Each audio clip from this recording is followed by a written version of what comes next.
Ganito pag hapon na dito sa amin, oh. Malamig na ang paligid. Pati ang panahon malamig na rin, ayan, oh. Ayan. Ayan yung anak ko, nagluluto pa ako ng adobong manok. Good morning, may ipapakita ko sa inyong kakaibang suso. Hindi ito bumababa sa lupa at hindi nagapang. Ang tawag dito sa amin ay guling-guling. Ang laman ng kuhol ay parehas, pati ito. Masarap lang ito pag iniihaw mo sa apoy. Good morning sa inyong lahat, bagong vlog na naman po ito. At may ipapakita ko sa inyong mga wild na sibuyas. Ito na po yon. Ito po yung tinatawag na wild na sibuyas. Ayan. Ganyan po ang bulaklak niya. Wild po yan, sibuyas po yan. Hindi po yan bulaklak lang. Ayan po, oh. Ayan. Wild na sibuyas yan. Lahat kung makikita ninyo. Hanggang dun. Yan. Wild na sibuyas yan. Ayan, wild. Napakasarap talagang balikan ang mga nakaraan. Ganito kami dati nung dito pa kami nakatira sa Bicol. Madalas ito ang nagiging trabaho namin, ang pagtapas ng nyog. Kaya hanggang ngayon ay dala ko pa rin at tanda ko pa. Tatapasan natin itong nyog kasi dadalhin ko sa Laguna. Sadyang ginawa ko ang video ito para makita ninyo. At hindi lang yon, gusto ko lang balik-balikan yung mga kabataan ko. At napakasarap sa pakiramdam pala nang mamuhay pa rin dito sa bukid. Kahit sabihin na natin na kulang tayo sa pera, pero sa loob ng isang araw, kumakain naman kami ng 3 beses. Dahil marami kami ditong pwedeng kainin na hindi nabibilhin kahit anong pagkain, ubi, burot o ano paman.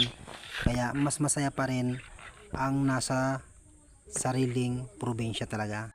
Ang makakapag-like lang dito at makakapag-share ng video ito yung nanggaling dito sa bukid.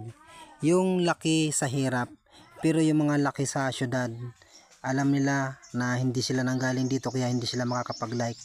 At itong video ito ay pinapakita ko lang sa inyo kung paano mamuhay dito sa bukid, lalo na dito sa lugar namin sa Bicol.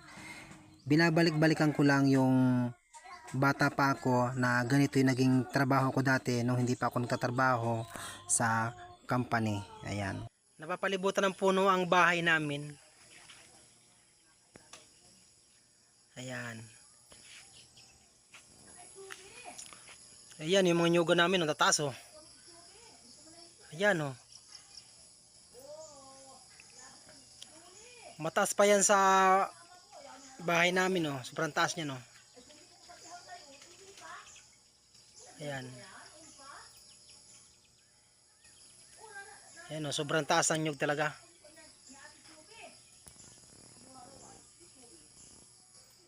Ayan. Yan ang harapan ng bahay namin, oh.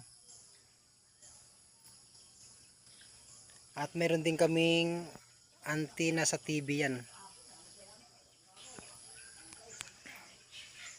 Ayan, oh.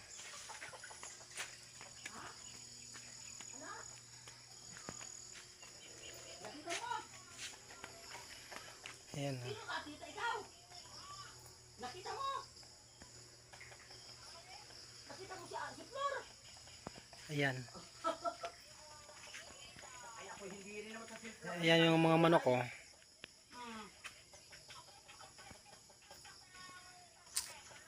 Ayan.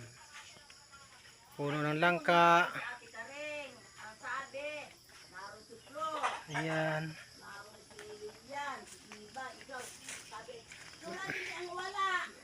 Ayan, oh.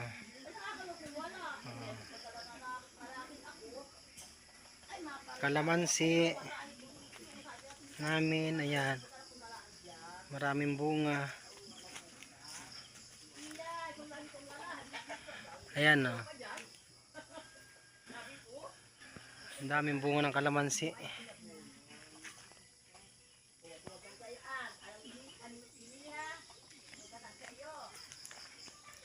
Ito yung tinatawag na libas. Ayan. Yan yung pang-asim talaga sa karne. Ang tawag dyan ay libas. Yan, sobrang asim yan. At ito naman yung ibaba ng nyuga namin, oh. Ayan.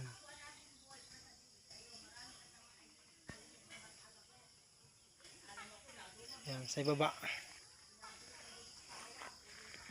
At siya naman ay yung nyuga namin, oh, sa taas pa.